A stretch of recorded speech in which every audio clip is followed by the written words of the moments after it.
उत्तराखंड मुक्त विश्वविद्यालय के सभी शिक्षार्थियों को मेरा नमस्कार। मैं हूं डॉक्टर पूजा भट्ट, विश्वविद्यालय के गृह विज्ञान विभाग से। आज के हमारे व्याख्यान का विषय है निर्णय। इससे पहले भाग में हमने जाना था गृह प्रबंधन क्या होता है, उसके विभिन्न चरण क्या होते हैं। आज हम जानेंगे निर्णय लेने की प्रक्रिया क्या होती है, किस प्रकार से एक कुशल निर्णय लिया जा सकता है, तथा हम यह भी जानेंगे कि कौन से ऐसे कारक हैं जो निर्णय लेने की प्रक्रिया को प्रभावित करते हैं। निर्णय लेना एक बहुत ही महत्वपूर्ण कार्यवाही है। हमें हर तरीके के कार्यों को करने के लिए डिसीजन लेने होते हैं ताकि एक उचित निष्कर्ष निकाला जा सके। शिक्षार्थियों, जैसा कि मैंने आपको पहले भी बताया था, जो गृह प्रबंधन है वो हमेशा एक कंटिन्यूअस प्रोसेस है, हमेशा चलते रहने वाली प्रोसेस है। तो उस प्रोसेस में निर्णय लेना आता है, क्योंकि आप गृह प्रबंधन यदि कर रहे हैं तो उसके हर स्टेज में आपको किसी न किसी प्रकार का छोटा या बड़ा फैसला लेना होगा। इसलिए आप ऐसा भी समझ सकते हैं कि निर्णय लेना ही गृह प्रबंधन का मूल है। बिना निर्णय लिए किसी भी प्रकार का प्रबंधन संभव नहीं है। निर्णय लेना क्या होता है? निर्णय लेना को आप इस प्रकार समझ सकते हैं कि आपने किसी भी अपने लक्ष्य या उद्देश्य को एक वांछित परिणाम तक पहुंचाना है। आपने एक अपना गोल सेट कर रखा है। आप उस गोल को अचीव करने के लिए जो जो फैसले लेते जाएंगे वही आपके निर्णय लेने की प्रक्रिया कहलाएगी। इस प्रक्रिया के दौरान आपके समक्ष बहुत सारे विकल्प होंगे।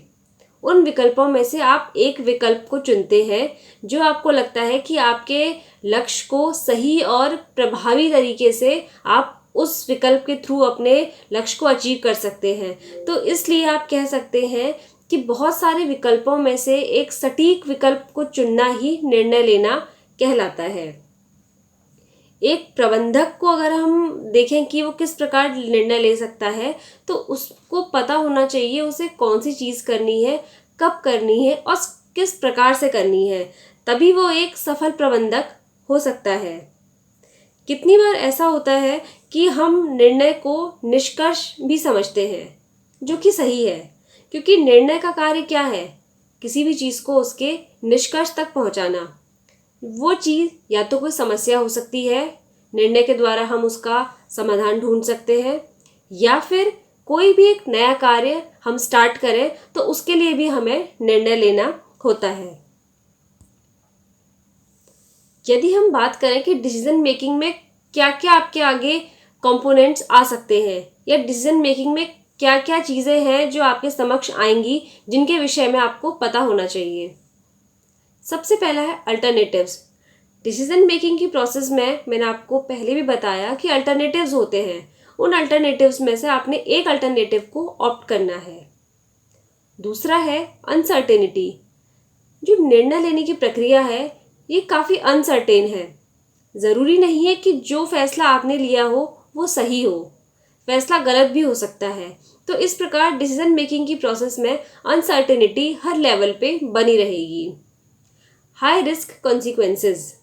इसमें रिस्क फैक्टर तो इन्वॉल्व होता ही है। यदि आपके जो फैसले हैं छोटे हैं तो उनमें रिस्क फैक्टर कम होगा, यदि फैसले दीर्घकालीन है तो उनमें रिस्क होने की संभावनाएं अधिक होती है। तो यदि आप एक प्रबंधक के रूप में डिसीजन मेकिंग कर रहे हैं तो आपको ये रिस्क से आपको पहले ही अवगत होना चाहिए। मतलब आप इन रिस्क को बेयर करने की आप में कैपेबिलिटी होनी चाहिए। अगला है इंटरपर्सनल इश्यूज। जब भी कोई प्रबंधक निर्णय लेता है तो कितने सारे इंटरपर्सनल इश्यूज आते हैं उसके समक्ष। ज़रूरी नहीं है कि हर कोई व्यक्ति प्रबंधक द्वारा लिए गए निर्णय से खुश हो या संतुष्ट हो। कितने बार इंटरपर्सनल इश्यूज का उसको सामना करना पड़ता है और उसको इससे भी उसको डील करना आना चाहिए। वो किस प्रकार फैसले ले कि जो इंटरपर्सनल इश्यूज हैं डिसीजन मेकिंग के दौरान उनको वो कम कर सके। कॉम्प्लेक्सिटी। जो डिसीजन मेकिंग की जो प्रोसेस है it is full of complexity. आपको हर लेवल पे अलग अलग तरह की कॉम्प्लेक्सिटी फेस करनी पड़ेंगी डिसीजन मेकिंग लेते टाइम। अब हम बात करते हैं निर्णय के प्रकार क्या क्या होते हैं। सबसे पहले हम बात करेंगे नियमित निर्णय और सचेत निर्णय। नियमित यानी रूटीन डिसीजन। यदि हम रूटीन डिसीजन की बात करें तो ये है दैनिक निर्णय। इनके बारे में आप बहुत कम या इवन हम कह सकते हैं आप बिल्कुल ही नहीं सोचते हैं। आप आम तौर पर इस तरह के डिसीजन के अभ्यस्त हो जाते हैं, जैसे कि आप क्या खाते हैं, क्या पहनते हैं और आपका डेली रूटीन क्या है। ये सब आपका आता है नियमित निर्णय के अंतर्गत, यानी रूटीन डिसीजन ये इस प्रकार के होते हैं। अब हम बात करते हैं सचेत फैसले। सचेत निर्णय, जैसा आपको नाम से ही लग रहा है कि ये आपके दिनचर्या का हिस्सा नहीं है, इसके लिए आपको निश्चित मात्रा में विचार करने की आवश्यकता होती है। जैसे उदाहरण के लिए हम बात कर सकते हैं, आपने वीकेंड पे अपना पैसा या फिर समय किस प्रकार से खर्च करना है, तो इसके लिए आपको थोड़ी देर सोचना पड़ेगा। उसके बाद ही आप प्लान कर पाएंगे कि आपने किस तरीके से मनी और टाइम का मैनेजमेंट अपने वीकेंड पे करना है।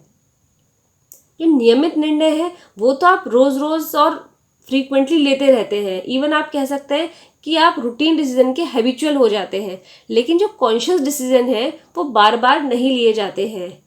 तो इसलिए जब कोई भी व्यक्ति कॉन्शियस डिसीजन ले रहा है तो उसको विवेक का उपयोग करने की आवश्यकता होती है। अब हम बात करते हैं मुख्य निर्णय और छोटे निर्णय, यानी मेजर डिसीजन और माइनर डिसीजन। गृह प्रबंधन में मुख्य निर्णय ऐसे निर्णय होते हैं जो जीवन में एक बार लिए जाते हैं, और छोटे निर्णय ऐसे होते हैं जो बार बार लिए जाते हैं। जो छोटे निर्णय होते हैं उनका महत्व कम होता है, जबकि बड़े निर्णयों का जो महत्व है बहुत ज़्यादा होता है। तो इसलिए इम्पोर्टेंट है कि बड़े जब आप निर्णय ले रहे हैं तो उन पे ज़्यादा ध्यान देने की आवश्यकता है। लेकिन ऐसा भी है कि जो आपके छोटे निर्णय होते हैं बड़े निर्णयों से अक्सर ही प्रभावित होते हैं। जैसे हम एग्जाम्पल के थ्रू उसको समझते हैं। मेन डिसीजन क्या है, जैसे कोई भी बच्चा है जिसने आपने 12th पास कर लिया है, उसके बाद उसको अपना करियर ऑप्शन चूज़ करना है, तो ये वो उसकी लाइफ का एक इम्पॉर्टेंट फैसला है। तो ये आ गया आपका मुख्य फैसला यानी मेजर डिसीजन। अब इस मुख्य फैसले को पूरा करने के लिए जो वो छोटे छोटे डिसीजन लेगा ये माइनर डिसीजन कहलाएंगे। तीसरा हमारा निर्णय है अल्पकालिक निर्णय और दीर्घकालिक निर्णय, यानी short term decision and long term decision. अल्पकालिक निर्णय वो होते हैं जिनका प्रभाव थोड़े समय के लिए होता है एवं इनमें जोखिम एवं अनिश्चितता कम होती है, जबकि जो दीर्घकालिक निर्णय होते हैं वो लंबे समय के लिए होते हैं और इनमें अधिक जोखिम होता है और इसमें अनिश्चितताएं भी अधिक होती हैं। जैसे जैसे अवधि लंबी होती है वैसे वैसे रिस्क जो होता है वो अधिक होता है। इसका हम एग्जाम्पल समझेंगे तो यदि आप अपने लिए घर बनाना चाह रहे हैं तो उसके लिए जो प्रॉपर्टी आप सेलेक्ट कर रहे हैं उसका सिलेक्शन दीर्घकालिक निर्णय होगा। तो आपने जो ये फैसला करना है काफ़ी सोच समझ कर करना होगा कि आपको कैसी प्रॉपर्टी चाहिए, कैसी साइट सिलेक्शन आपको करना है। यह है एक दीर्घकालिक निर्णय। जबकि यदि आपका घर बन जाता है तो उस घर का इंटीरियर कैसा होगा, उसमें किचन किस टाइप की होगी, ये अल्पकालिक निर्णय होता है। अगली कैटेगरी है केंद्रीय निर्णय और सहायक निर्णय। एक केंद्रीय निर्णय किसी के जीवन में एक बहुत ही महत्वपूर्ण निर्णय होता है, जहाँ पे उसे फाइनल डिसीजन पे पहुँचने से पहले बहुत बार सोचना पड़ता है। इवन उसे विचार विमर्श भी करना होता है और विश्लेषण भी करना होता है। और सहायक निर्णय ऐसे निर्णय हैं जो केंद्रीय निर्णय की कार्रवाई को पूरा करने के लिए उसको फॉलो करते हैं। जैसे कोई भी लेडी है वो अपना जॉब स्टार्ट करना चाहती है। इससे पहले वो घर पर रह के होम मैनेजमेंट करती थी और कुछ टाइम बाद उसे लगता है कि उसे अपना जॉब स्टार्ट करना चाहिए। तो ये जॉब स्टार्ट करने का जो उसका फैसला है ये केंद्रीय निर्णय है। लेकिन इससे रिलेटेड फैसले कौन से हो सकते हैं, जैसे जब वो घर पे थी तो घर का मैनेजमेंट खुद करती थी, घर के सभी सदस्यों की देखभाल करती थी। अब जब वो जॉब ज्वाइन कर रही है तो उसके अब्सेंस में घर में मैनेजमेंट किस प्रकार से होगा, घर के सदस्यों की देखभाल कौन करेगा। तो इस टाइप के जो फैसले होंगे वो सहायक निर्णय कहलाएंगे। इसलिए आप कह सकते हैं कि जो सहायक निर्णय है वो केंद्रीय निर्णय के चारों ओर घूमते हैं। अब हम बात करेंगे कार्यात्मक तथा अकार्यात्मक निर्णय, programmed and non programmed decisions. कार्यात्मक निर्णयों में दिन प्रतिदिन के उन निर्णयों को सम्मिलित किया जा सकता है जिनको संपादित करने के लिए एक निश्चित कार्यक्रम निर्धारित किया जाता है। इसके विपरीत जो अकार्यात्मक निर्णय होते हैं कोई विशेष परिस्थिति आने पर ही किए जाते हैं। इनमें कोई भी निश्चित विधि नहीं अपनाई जाती।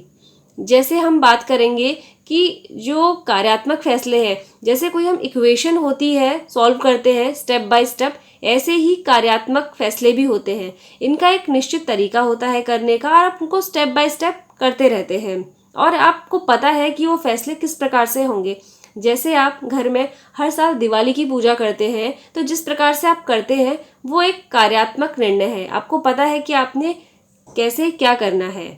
लेकिन जो नॉन प्रोग्राम्ड फैसले हैं, यदि अचानक से किसी व्यक्ति की घर में तबीयत खराब हो जाए या अचानक से घर में पैसे की आवश्यकता पड़ जाए, तो ऐसी स्थिति में आप किस प्रकार से फैसले लेंगे, वो होंगे आपके non programmed decision. Non programmed decision के लिए किसी भी प्रकार की कोई इक्वेशन नहीं है, कोई प्रणाली नहीं है कि आप इसको फॉलो करके करेंगे। वो अचानक से एक प्रैक्टिकल सिचुएशन होगी जो आपके सामने आएगी और उस पे आप कैसे रिएक्ट करते हैं और क्या फैसला लेते हैं, ये आपका अकार्यात्मक निर्णय के अंतर्गत आता है। अगला है संगठनात्मक निर्णय और एकीकृत निर्णय, यानी ऑर्गेनाइजेशनल निर्णय और पर्सनल डिसीजंस। ये जो फैसले हैं संगठनात्मक के किसी भी ऑर्गेनाइजेशनल सिस्टम के अंतर्गत लिए जाते हैं। इसमें क्या है, जो ऑर्गेनाइजेशन का हेड है वो अपने सबऑर्डिनेट्स के साथ मिलके कुछ फैसले लेते हैं। उसके बाद ये फैसले जो निचले स्तर के जो कर्मचारी हैं उनकी ओर ये इनका प्रवाह कर दिया जाता है और उनसे आशा की जाती है कि वो इन फैसलों को अपनाएं और उन पे कार्य करें। इसके विपरीत जो व्यक्तिगत निर्णय होते हैं वो किसी भी पदाधिकारी के अपने व्यक्तिगत हो सकते हैं। वो ये फैसले संगठन का सदस्य होने के नाते नहीं लेते हैं, बल्कि वो पर्सनल लेवल पे इन फैसलों को लेते हैं। अगला है एकांकी व सामूहिक निर्णय।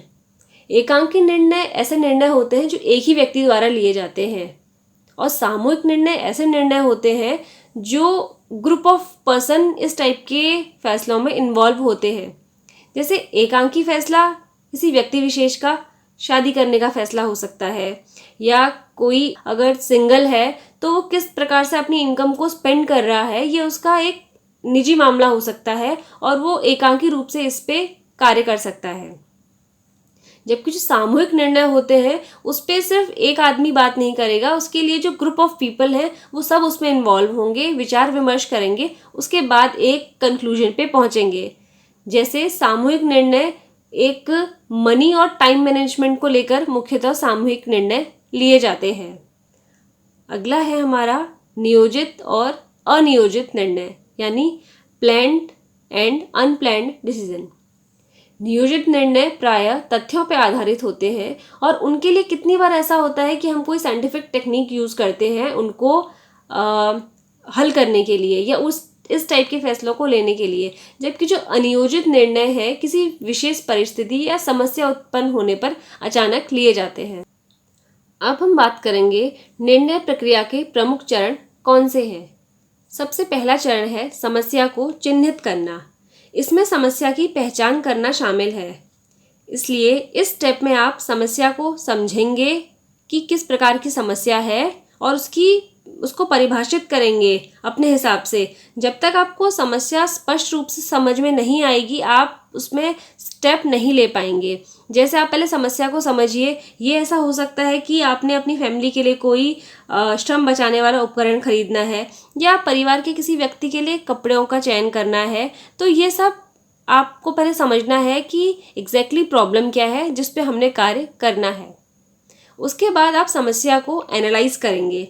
इसके अंतर्गत आता है समस्या की प्रकृति कैसी है, ये किन विभागों से संबंधित है तथा इसके लिए किस किस प्रकार की सूचनाओं की आवश्यकता होगी और कौन कौन से ऐसे व्यक्ति होंगे जो इस प्रॉब्लम को सॉल्व करने में आपकी हेल्प कर सकते हैं। तो आपने इन सब चीज़ों पे ध्यान देना है। अगर आप इन सब चीज़ों पे नहीं समझ पाएंगे तो आप एक अच्छा डिसीजन नहीं ले पाएंगे। उसके बाद क्या होगा कि आपने जो जितने भी संभावित विकल्प हैं उनकी पहचान करनी है और उन्हें समझना है। तो क्योंकि यदि आपके पास बहुत सारे विकल्प होंगे तभी आप एक कोई विकल्प चुन पाएंगे। जब आपने सभी संभावित विकल्प खोज लिए हैं तो आप स्टेप बाय स्टेप हर एक विकल्प को एनालाइज करेंगे कि कौन सा विकल्प चुनने पे क्या प्रभाव हो सकता है। इसके बाद आप एक जो फाइनल जो आपको सर्वोत्तम विकल्प लगेगा आप उसका चयन कर लेंगे। उसके बाद जो विकल्प आपने चुन लिया है आप उसका उत्तरदायित्व लेंगे, रिस्पॉन्सिबिलिटी लेंगे कि निर्णय ये मैंने लिया है। ये बहुत इम्पॉर्टेंट है, निर्णय का उत्तरदायित्व लेना। जब आप उसकी रिस्पॉन्सिबिलिटी ले लेते हैं तो उसके बाद उसका क्रियान्वयन करेंगे, अर्थात उसको प्रैक्टिकली सिचुएशन पे अप्लाई करेंगे।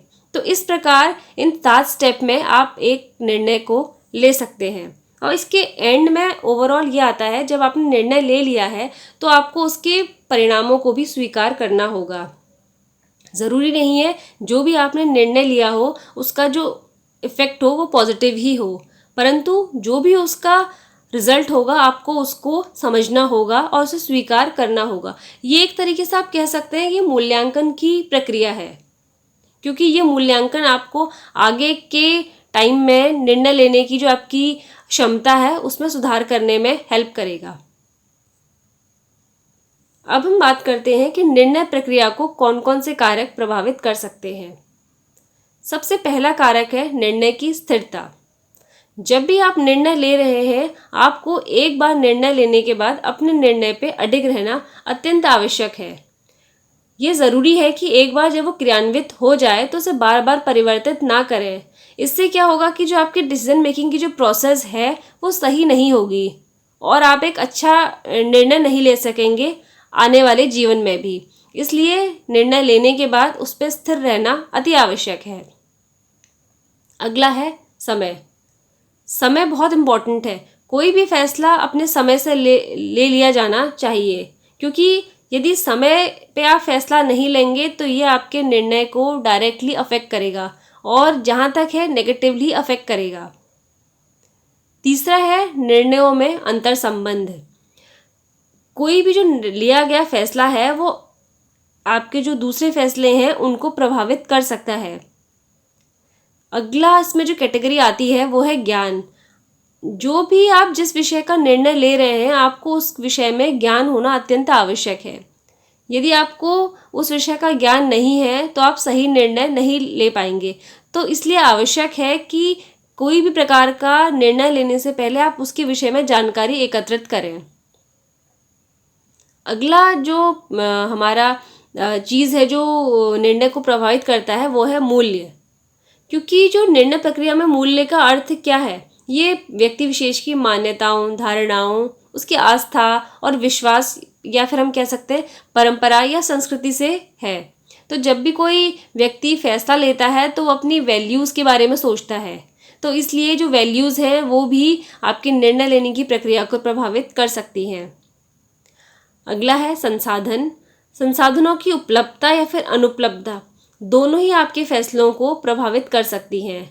निर्णय यदि आपके पास संसाधन है तो उससे जो आपके निर्णय लेने की प्रक्रिया है वो आसान होती है, जबकि संसाधनों के अभाव में निर्णय लेने की जो प्रोसेस है वो थोड़ी कॉम्प्लेक्स हो जाती है। लास्ट है पारिवारिक परिस्थितियाँ। परिवार के सदस्यों की इच्छाएं, आकांक्षाएं भी आपके जो निर्णय लेने की प्रक्रिया है उसको प्रभावित करती हैं। इस प्रकार से मैं बताना चाहती हूँ आज के इस व्याख्यान में इतना ही, और मैं आशा करती हूँ कि सभी शिक्षार्थियों को आज का ये व्याख्यान उपयोगी लगा होगा। धन्यवाद।